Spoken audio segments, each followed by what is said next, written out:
उस समय तो जो यमुना की दुर्दशा थी भगवान ने शांत कर दिया था, उसका यमुना से तो मुक्ति दिला दिया था। आज जो यमुना की दुर्दशा है, ऐसे रहा तो लगता है भगवान को फिर आना पड़ेगा यमुना के। आज यमुना के दूषित जल को देखा कि यमुना के ऊपर से अगर कोई पक्षी भी उड़ता हुआ चला जाए तो मूर्छित होकर, कोई जानवर, कोई पशु अगर भूल से भी जलपान कर ले तो मर जाता है। भगवान को कालिया नाम के विष से, जहर से मुक्त किया। मन में विचार आया कैसे शुद्ध करो। मित्रों के साथ क्रिकेट खेलने के लिए गए, बैट बॉल खेलने लगे। श्री रामा की बॉल थी। श्री रामा जानते कौन? राधा रानी के भाई है।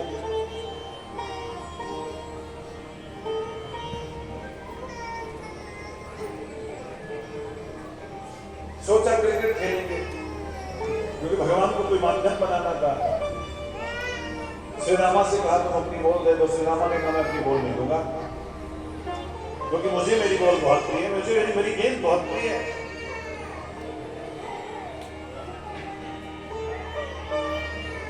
कने आएगा कोई बात नहीं, आपने जो मुझे दंड दिया न्याय हो ही दंडा आपने जो मुझे दंडित किया है न्याय है, लेकिन वयम खरा सहोत्पत्त्या तामसा दीर्घ मन्यवा, हम तामसी जीव हैं, हम क्रोधी जीव हैं। हमारा स्वभाव आपने ऐसा ही बनाया है, क्षमा करना हमारे अपराधों को। भगवान ने कालिया को रमण द्वीप भेजा और यमुना के जल को मुक्त किया। वापस घर आए। आज सुखदेव जी कहते राजन, भगवान वृंदावन भ्रमण कर रहे हैं अपने ग्वाल वालों के साथ में। ग्वाल वालों के साथ खेलते खेलते भगवान ने आज अद्भुत श्रृंगार किया है। देखो, वृंदावन में भगवान सिले हुए वस्त्र नहीं पहनते। वृंदावन में भगवान अपने चरणों में कोई चरण पादुका, कोई खड़ाऊ, कोई जूते चप्पल नहीं पहनते और कोई आभूषण नहीं पहनते। भगवान बिना सिले हुए वस्त्र पहनते और सुंदर लता पाता औषधि और जंगल के पुष्पों से अपना श्रृंगार करते। आज भगवान ने बरहा कीडन नटवर बहु कर्णयो कर्णिकारं विप्रदरासा कर्णिकविष्णु वैजयन्तीमाराम रंध्रान वेरो रतसुतया दूरयन् गोपवृन्दै वृंदारण्यं सुपदरमणं प्राविशत् गीतकृति। आज भगवान ने अपना अद्भुत श्रृंगार किया है। श्याम वर्ण के सांवरे सलोने श्री श्याम ने आज श्री कृष्ण ने पीताम्बर धारण किया है। पीताम्बर धारण करके अपने कानों के सुंदर सुंदर कर्णकार की पुष्प, कनेर की पुष्प डाले और फिर अपनी हाथों में बेड़ू को लेकर के बंसी लेकर के आज भगवान ने बंसी बजाई। ऐसी बंसी आज श्री कृष्ण ने बजाई है कि भगवान की बांसुरी की धुन को सुनकर के गोपियों ने गीत गाया, जिसका नाम पड़ा बेड़ू गीत। अक्षर दाम वो आंखें नहीं है जिसने बंसी बजाते श्री कृष्ण का दर्शन नहीं किया। आंखें वही धन्य है जिसने बंसी बजाते श्री कृष्ण का दर्शन किया।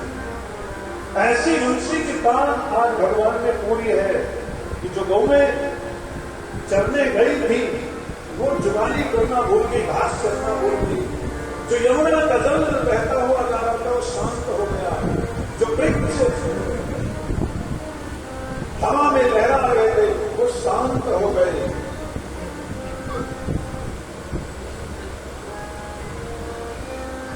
जो हिरणों के झुंड थे वो दौड़े दौड़े श्री कृष्ण के पास पहुंच गए। गौएं बढ़ाते हुए श्री कृष्ण के पास पहुंच गए और ऐसी भगवान की मधुर ध्वनि का निनाद किया कि देवलोक में देवता भी, ब्रह्मा जी और भगवान शिव भी मोहित हो गए।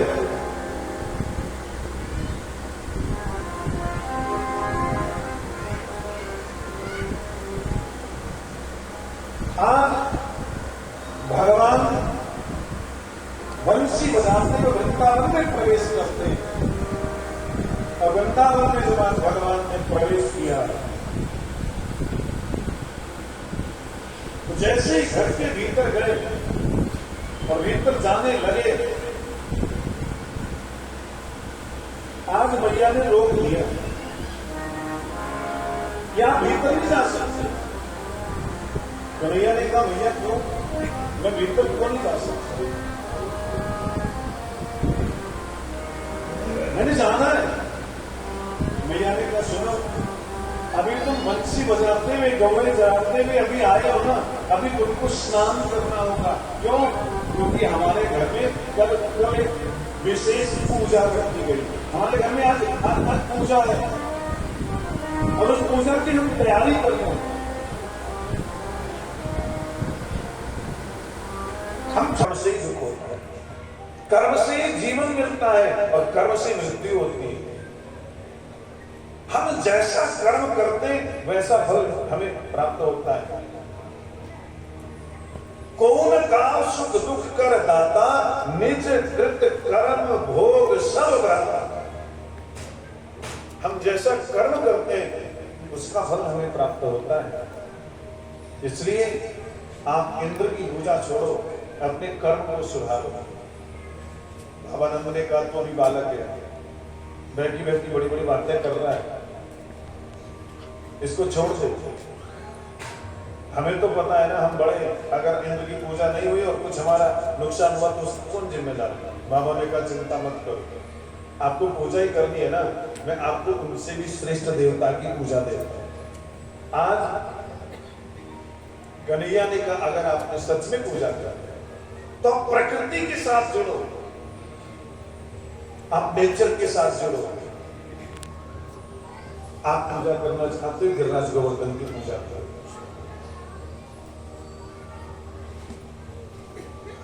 क्योंकि गिरिराज गोवर्धन की तलागियों में हमारी गौएं जाके चढ़ती हैं, और जब भी हमारे वृंदावन में कोई बाढ़ आती है, अतिवृष्टि अनावृष्टि होती है, तो हमारी रक्षा कौन करता है? गिरिराज गोवर्धन करते हैं। और वो कोई साधारण देव नहीं है, वो कोई पहाड़ पर्वत नहीं है, वो साक्षात देवता है। एक बार आज तक आपने इंद्र की पूजा की, कभी आपको इंद्र ने दर्शन दिया?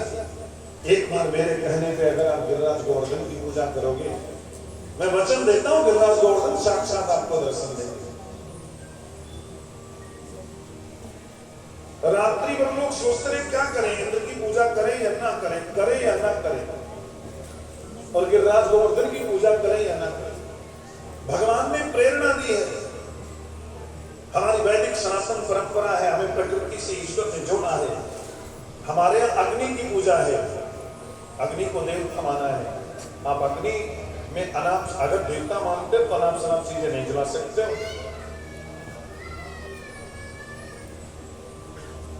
वायु प्रदूषण होगा, वायु को देवता माना, अग्नि को देवता माना, जल को देवता माना, पर्वत को देवता माना, नदी को देवता माना, वृक्ष को देवता माना। इसलिए क्योंकि अगर आप इनकी रिस्पेक्ट करोगे, इनका सम्मान करोगे, तो आप इनको नष्ट नहीं करोगे, इनको हानि नहीं पहुंचाओगे। रात्रि भर विचार विमर्श करते रहे, रात निकल गई, दिवाली के दूसरे दिन अब सबने 56 भोग तैयार किया और सब लोग निकल पड़े गिरिराज गोवर्धन की तरफ। अपने अपने घरों से पूजन का थाल सजा करके सब लोग प्रसाद की सामग्री, भोजन की सामग्री लेकर के सब लोग पहुंचे आज गिरिराज गोवर्धन की तलाश। सबने जाके गिरिराज जी महाराज को प्रणाम किया, बोले श्री गिरिराज जी भगवान की। 56 कितने 80, अरे बाप रे 80 कितना होता जी?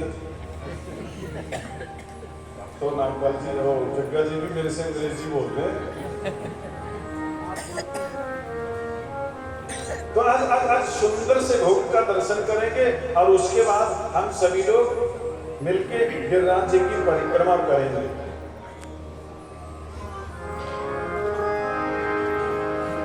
बोलो वृंदावन बिहार की जय।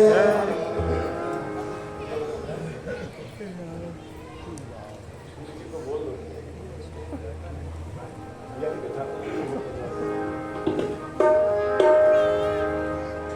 बड़ी सुंदर कथा आप लोग श्रवण कर रहे हैं। मेरे पास कुछ भजनों की लिस्ट बची है, भोग तो लगाएंगे, लेकिन एक भजन की बड़ी इच्छा हो रही है 2-3 दिन से, और वो भजन भी मिलता जुलता है।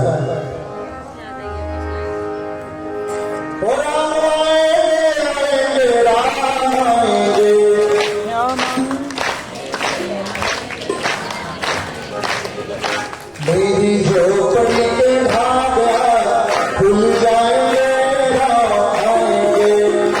मेरी झोपड़ी के भाग्या खुल जाएंगे, आएंगे।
सबसे पहले क्या भोग लगाना है, हमारे राजू भैया को भी बहुत पसंद है। केसरिया बर्फी चला बंद बंदी, केसरिया बर्फी चला बंद बंदी, तेरा बर्फी बालू शाही, लड्डू को दिया जलेबी रसगुल्ला, लड्डू को दिया जलेबी रसगुल्ला, रसमलाई गुलाब जामुन शक्कर पारा, गुलाब जामुन शक्कर पारा, जीमो जीमो किया भलाओ, जीमो जीमो लगाओ, अरे छप्पन भोग मेरा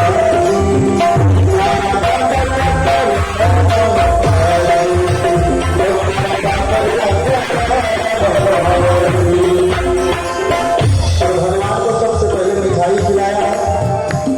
अब भगवान का मन कर रहा है कि थोड़ा सा नमकीन भी खिलाया जाए।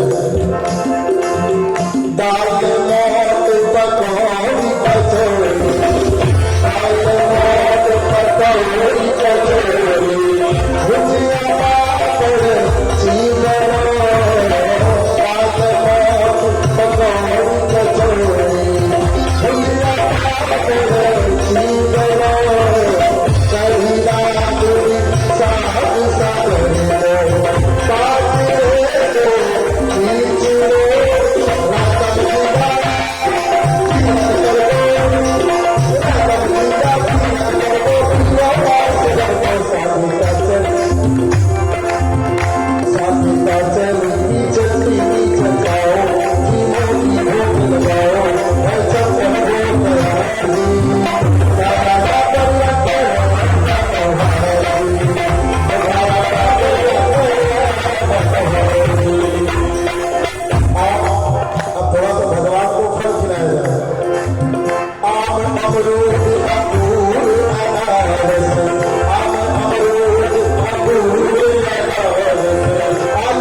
अब बताइए क्या किया जाए।